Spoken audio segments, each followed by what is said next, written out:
الحمدللہ رب العالمین والصلاة والسلام علی رسولہ الکریم۔ سوال ہے کہ غیر منصرف پر کسرہ اور تنوین کیوں نہیں آتی؟ حالانکہ غیر منصرف بھی اسم ہوتا ہے، جس طرح دوسرے اسموں پر کسرہ بھی آتا ہے، تنوین بھی آتا ہے، تو غیر منصرف پر کسرہ بھی آنی چاہیے، تنوین بھی آنی چاہیے، لیکن غیر منصرف پر کسرہ اور تنوین نہیں آتی۔ اس کی وجہ کیا ہے؟ یہی وجہ آج ہم جانتے ہیں۔ دیکھیں، سب سے پہلے سمجھ لیجئے کہ ایک ہوتی ہے اصل اور ایک ہوتی ہے فرع۔ اصل وہ ہوتا ہے جو کسی کا محتاج نہیں ہوتا، اور فرع وہ ہوتا ہے جو کسی کا محتاج ہو۔ مثال کے طور پہ چھت ہے اور دیواریں ہیں، تو چھت اپنے وجود کے لیے دیواروں کی محتاج ہے، دیوار نہ ہو تو چھت کا وجود نہ ہوگا، تو جو چھت ہے وہ فرع ہوگی، اور جو دیواریں ہیں چونکہ یہ کسی کے محتاج نہیں ہیں تو اس واسطے یہ اصل ہیں۔ اسی طرح ایک باپ ہے، ایک بیٹا ہے، تو بیٹے کے لیے باپ کا ہونا ضروری ہے، تو باپ اصل ہے، بیٹا اس کی فرع ہے۔ تو اصل وہ ہوتا ہے جو کسی کا محتاج نہ ہو، اور فرع وہ ہوتی ہے جو کسی کی محتاج ہو۔ اب سمجھیے کہ غیر منصرف پر کسرہ اور تنوین کیوں نہیں آتی۔ دیکھیں، غیر منصرف کے جو 9 اسباب ہیں، عدل، وصف، تانیث، معرفہ، عجمہ، جمع، ترکیب، الف، نون، زائدتان، وزن فعل، یہ غیر منصرف کے 9 اسباب ہیں۔ اس میں سے ہر ایک سبب کسی نہ کسی کی فرع ہے۔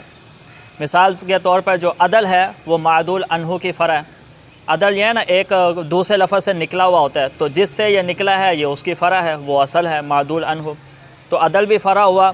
وصف، صفت، یہ موصوف کی فرع ہوتی ہے۔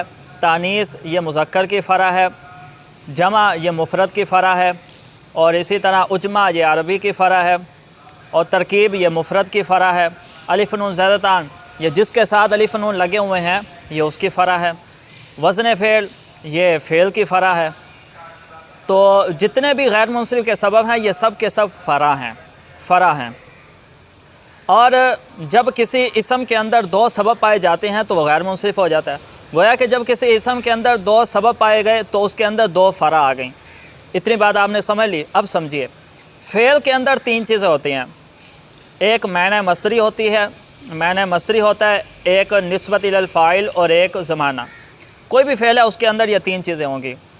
مثلا ضربہ ہے تو اس کے اندر ایک معنی مصدری ہے، مارنا، ایک نسبت الی الفاعل ہے کہ فاعل کی طرف نسبت ہے، اور ایک زمانہ ہے۔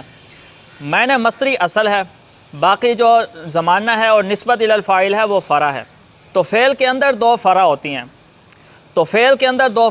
ہیں۔